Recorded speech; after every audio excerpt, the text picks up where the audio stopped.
Tomorrow may be video on second car. I think it's Karuti Suzuki Espresso. $1 billion espresso. तो भाई officially जो second गाड़ी है वो आपके सामने आने वाली है। 3, 2, 1। तो भाई ये है सेकंड गाड़ी जो कि 1970 की मान लो मारुति 800 है। और भाई ये गाड़ी इतनी ज्यादा पुरानी है कि अगर आप इसके डोर्स खोलेंगे इसके डोर हैंडल से तो वो वापस नहीं जाते, वही खड़े हो जाते हैं। तो भाई ऑब्वियसली ये नहीं है, सेकंड गाड़ी देखनी पड़ेगी कि कॉलोनी पे कहाँ पे है। आपके सामने बहुत ही सारी गाड़ी आ रही होंगी तो मुझे चलना पड़ेगा, थोड़ा एक्सप्लोर करना पड़ेगा और देखना पड़ेगा सेकंड गाड़ी कहाँ पे है, किसकी वीडियो बना रहे बे? तो भाई ये देखो सेकंड गाड़ी के चक्कर में हमें कैसे जंगलों से निकलना पड़ रहा है। मतलब है तो कॉलोनी पार्क ही है साइड में। ओ भाई एकदम से शहर कहाँ से आ गया बीच में जंगलों के, पर इधर अपनी गाड़ी कहाँ पे है? भाई तुझे पता है? शायद तुझे पता हो यार, तू बता दे। तो भाई इनको तो पता नहीं है तो इसलिए हमें खुद ही देखनी पड़ेगी अपनी सेकंड गाड़ी। भाई तो वैसे आपको पता चली गया होगा थंबनेल से, जो दूसरी गाड़ी है वो है नई वाली Hyundai क्रेटा जो कि आपके सामने है ग्रे कलर में, और ये इसका बेस मॉडल है। अरे भाई तू जा यार। तो भाई ये तो अपने काम में लग गया है। तो चलो भाई वो भी थोड़े कार वसल प्रोस थे वो चले गए। तो भाई ये 2020 वाली Hyundai क्रेटा और ये इसका बेस मॉडल है Hyundai क्रेटा ई है ये। भाई पर तू तो क्रेटा की बेइज्जती करता रहता है, तो तूने क्यों ले ली? ऐसे ही सेक्सी लग रहा था। और ये गाड़ी वैसे बहुत ही बेसिक है लेकिन इस वाली गाड़ी में बहुत ही सारी कंपनी फिटेड एक्सेसरीज है जिससे गाड़ी काफी कूल बनती है। और ये गाड़ी सबसे कॉस्ट एफिशिएंट क्रेटास में से एक हो सकती है और इसका जो रीजन है आपको थोड़ी देर बाद बताता हूँ। सबसे पहले आपको इंटीरियर दिखाता हूँ जो कि बहुत ही कूल है, जिसमें अगर आप बेसिक वाली क्रेटा देखें, क्रेटा ई देखें, तो उसमें आपको बहुत ही बेसिक सा व्हाइट और ब्लैक का कॉम्बिनेशन मिलता है इंटीरियर में, लेकिन इसमें आपको बेज की और वुड की फिनिश मिलती है इसके इंटीरियर में, जो कि इससे काफी सही लगती है। और ये जो सारा काम है Hyundai ने खुद ही करा है, हमने बाहर से नहीं करवाया। जिसमें अगर आप इसका स्टीयरिंग व्हील देखें तो इसमें आपको ऐसे डुअल टोन फिनिश मिलती है, जिसमें आपको डुअल टोन स्टिचिंग मिलती है और साथ ही में आपको बेज का और ब्लैक का कॉम्बिनेशन मिलता है। और जो इसका स्टीयरिंग व्हील है काफी सही है, जिसमें आपको फ्लैट बॉटम डिजाइन मिलता है। जो इसका डैशबोर्ड है उसमें आपको वुड की फिनिश मिलती है जो कि नकली वुड है, असली नहीं हो सकती, असली इस गाड़ी से महंगी होगी। और इसकी क्वालिटी आपको ठीक ठाक मिलती है, ऐसे कुछ खास भी नहीं है। और मेरे ख्याल से प्लास्टिक के पैनल होंगे जो कि ऐसे चिपका देते होंगे इसके डैशबोर्ड में। अगर आप इसका सेंटर कंसोल देखें तो उसमें आपको आर्मरेस्ट मिलता है, जिसमें आपको ऐसे क्विल्टिंग मिलती है या फिर आपको स्टिचिंग वाला ऐसे कुछ मटेरियल मिलता है। और साथ ही में अगर आप इसके डोर पैनल देखें तो उसमें आपको डिफरेंट डिजाइन मिलता है, जिसमें जो नॉर्मल वाली है उसमें आपको व्हाइट का और ब्लैक का कॉम्बिनेशन मिलता है, लेकिन इसमें आपको बेज का और ब्लैक का कॉम्बिनेशन मिलता है। जिसमें जो इसके आर्मरेस्ट है इसके दरवाजों के, उसमें आपको ऐसे बेज वाला डिजाइन मिलता है, जिसमें आपको थोड़ी कुशनिंग सी मिलती है जो कि किसी काम की नहीं है। और साथ ही में इसका जो दरवाजा है उसमें आपको ग्लॉस ब्लैक फिनिश मिलती है, जहाँ पे आपको इसके विंडो कंट्रोल मिलते हैं, जो कि नॉर्मल गाड़ी में नॉर्मल प्लास्टिक आता है तो ये थोड़ा बढ़िया लगता है, जिसमें आपको थोड़ी बढ़िया प्रीमियम लुक्स मिलती है। इसकी सीट्स आपको डिसेंट क्वालिटी की मिलती है, जिसमें आपको जो मटेरियल है शायद लेदर मिलता है और उसमें आपको ऐसे क्विल्टिंग मिलती है, स्टिचिंग मिलती है। और अगर आप पीछे से देखें तो आपको सीट्स में थोड़ा पीछे स्टोरेज स्पेस मिलती है, जो कि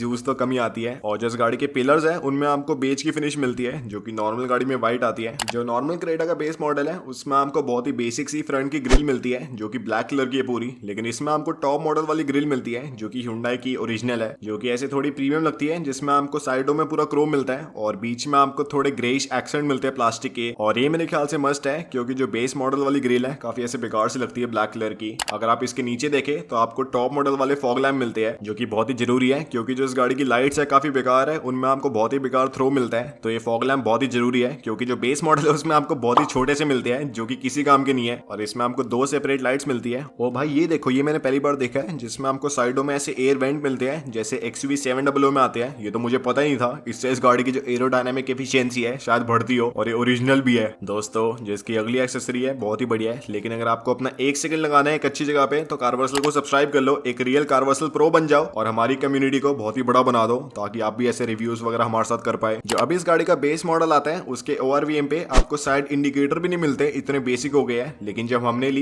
एटलीस्ट इसमें आपको ये मिलता था। पर बेस मॉडल में जो इसके साइड के ORVM है वो इलेक्ट्रॉनिकली फोल्डेबल नहीं है, लेकिन Hyundai वालों ने ये इलेक्ट्रॉनिकली फोल्डेबल करके दिए। और साथ ही में इन ORVMs के नीचे आपको पैडल लैम्प भी मिलते हैं, जो कि रात के वक्त थोड़े काम आते हैं, लेकिन उनका जो थ्रो है लाइट है बहुत ही कम है, तो इसलिए काम के ज्यादा है नहीं। और इन ORVMs का बटन इसके इंटीरियर में भी है, जिसके लिए एक्स्ट्रा 2000 रुपए लिए इस छोटे से बटन के लिए। तो भाई Hyundai वालों ने थोड़ा लूटा तो है, पर क्या कर सकते हैं, अब गाड़ी तो ले ही ली। इसका बेस मॉडल इतना ज्यादा बेसिक है कि उसमें आपको इसकी छत में ऐसे सनग्लास होल्डर भी नहीं मिलते, तो वो भी एक्स्ट्रा लगवाए हुए हैं, जिसमें आपको सही कुशनिंग मिलती है थोड़ी अंदर, जिससे अगर आप चश्मा रखते हैं तो ऐसे बार बार ऐसे खड़का खड़का नहीं करेगा वो। और उसके आगे आपको 2 लाइट्स मिलती है, जो कि ऐसे बटन दबाने पे ऑन हो जाती है। जो इसकी सबसे यूजलेस एक्सेसरी है जो कि इस कंपनी ने लगा के दी है, मतलब डीलरशिप ने, वो इसके साइड के फुट स्टेप है, जो कि किसी काम के नहीं है क्योंकि जो गाड़ी काफी नीची है तो इसमें फुट स्टेप की जरूरत नहीं है। और ये जो फुट स्टेप है इनमें आपको थोड़ा क्रोम का डिजाइन मिलता है, साथ ही में आपको क्रेटा का बैज मिलता है जो कि डिसेंट लगता है। लेकिन एक और प्रॉब्लम है इसमें कि ये साइडों से ऐसे थोड़ा झुक रही है क्योंकि इसकी जो माउंटिंग है थोड़ी सही नहीं हुई शायद, तो इसलिए कभी मत लगवाना, कोई काम नहीं है इसका। वैसे जो इस गाड़ी का बेस मॉडल है उसके डैशबोर्ड में आपको कुछ भी नहीं मिलता, कोई स्क्रीन मिलती नहीं है, एकदम ब्लैंक प्लास्टिक होता है। लेकिन इसमें आपको स्क्रीन मिलती है जो कि Hyundai वालों ने लगाई है, जो कि बहुत ही बेसिक सी है, काफी ऐसे चाइनीज जैसी है, पता नहीं कौन सी कंपनी है। और जो टच वच है वो सही चलता है, काम चल जाता है। और इसमें आपको YouTube मिलता है जिसमें आपको मिलेगा कारवर्सल, जिसे आपको सब्सक्राइब करना है ताकि आप एक रियल कारवर्सल प्रो बन पाए। और भाई कितनी बारी बोलूंगा, कर ही लो अब तो।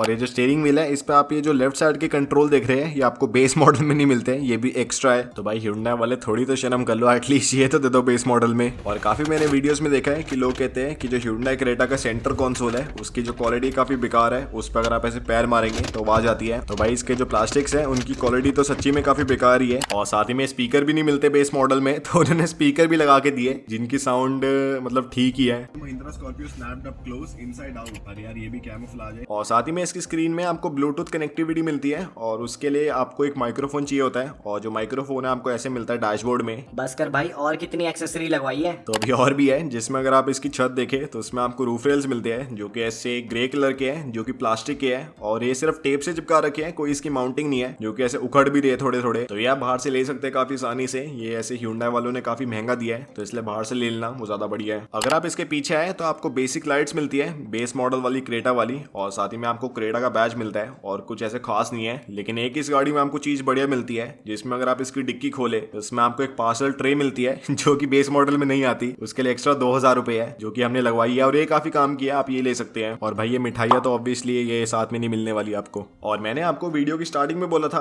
कि ये काफी कॉस्ट एफिशिएंट क्रेटा है, और उसका जो रीजन है वो ये है कि इसमें आपको CNG किट मिलती है। एक 14 किलो का आपको सिलेंडर दिख रहा होगा ऐसे ब्लैक कलर का, और आपको सीट फोल्ड करके दिखाता हूँ, काफी बड़ा सिलेंडर है। और इसका जो स्विच है आपको इसके डैशबोर्ड पे मिलता है, जिसमें अगर आप इस बीच वाले बटन को प्रेस करेंगे तो जो CNG है वो ऑन हो जाएगी और ऐसे ग्रीन लाइट आ जाएगी। और वैसे गाड़ी 9-10 की एवरेज देती है दिल्ली में, तो अराउंड 100 रुपए का पेट्रोल है 1 लीटर, तो आपको अराउंड 10 रुपए पर किलोमीटर पड़ने वाली है गाड़ी। लेकिन अगर आप CNG लगवाते हैं तो इस गाड़ी की जो पर किलोमीटर कॉस्ट है अराउंड 3-3.5 रुपए के आसपास की पड़ने वाली है। और अगर आपकी रनिंग ज्यादा है तो आप बहुत ही ज्यादा पैसे बचा सकते हैं, क्योंकि आपकी पर किलोमीटर अराउंड 6-6.5 रुपए की सेविंग हो रही है। भाई पर तूने इसमें मेन चीज तो कराई नहीं, इसके अलॉयज तो बेसिक ही है। हाँ तो भाई वो मैं मानता हूँ कि इस गाड़ी में आपको अलॉयज बहुत ही बेकार मिलते हैं, जो कि अलॉयज तो है ही नहीं। इसमें आपको 16 इंच के स्टील व्हील्स मिलते हैं, जिसमें आपको प्लास्टिक कैप मिलती है, और काफी बेसिक लगते हैं, तो इसलिए अलॉयज लगवाने चाहिए थे। और जितना Hyundai ने इन सारी एक्सेसरीज के पैसे लिए हैं उसमें मेरे ख्याल से अलॉयज भी देने चाहिए थे उन्हें। और यही थी हमारी सेकंड गाड़ी, और मैं पक्का जानता हूँ कि काफी लोग ऐसे शॉक भी होंगे इसे देख के, क्योंकि काफी अलग अलग एक्सपेक्टेशन थी सबकी, और ये वाली गाड़ी निकली। और अगर आपको ऐसी वीडियोस वगैरह और कुछ देखनी है तो सब्सक्राइब कर लेना, और कमेंट में लिख के बताना कि कौन सी वीडियोस पे, मतलब कौन से टॉपिक्स पे वीडियो बनानी चाहिए।